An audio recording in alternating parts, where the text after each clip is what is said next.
Hello Spotify, ako si Y Benit at ako nga pala ang isa sa bagong members ng Radar. At dahil dyan, simulan na natin ang Radar Slam Book. Kilalanin niyo pa ako kasi take on these fun and quirky questions.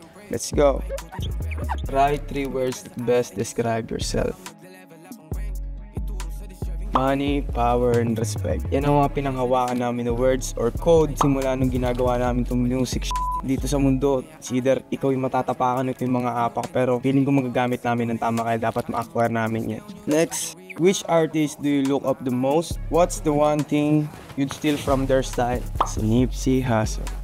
Yung energy na meron si Nipsey, yung energy na ina-awaken niya yung mga tao na, which is yung mga taga-hoods na hindi lang dito yung makakabot natin. Tayo as an individual, limitless. So yun yung pinoportray niya as an artist before. Tingin ko yun yung ipagpapatuloy ko sa ngayon. Throwback time. Let's see that legendary baby photo.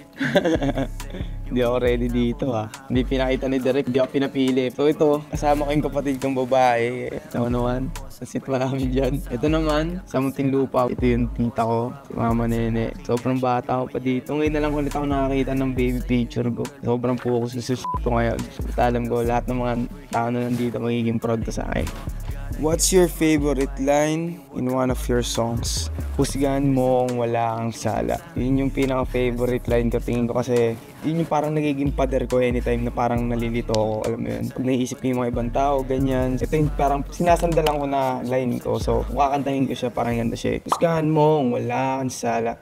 Sak may di sa sinong manggagambala. Mag-ingat ba kayong bala tumama. Mawala ka, wag naman sana. But still, we gon' pull up and slide. For real, baby, would you gon' die? For me, malakas kapit ating bitch Cody. Yeah, that's it. Draw your future self. What is your message for your future self? Pinadali ko na lang pero yin-yang siya. Yung future self ko, mamamaster niya yung balance talaga na kung paano niya papaganahin lahat ng walang nagkukulang, walang sumusobra. Magagawa ko yung gusto ko na may peace of mind pa rin. Message ko sa future self ko, kalma ka lang tol. Alam kong excited ka nang dumating dito sa kung nasan man ako ngayon. Pero ginagawa ko pa yung best para hindi masayang lahat ng paghihirapan natin parehas.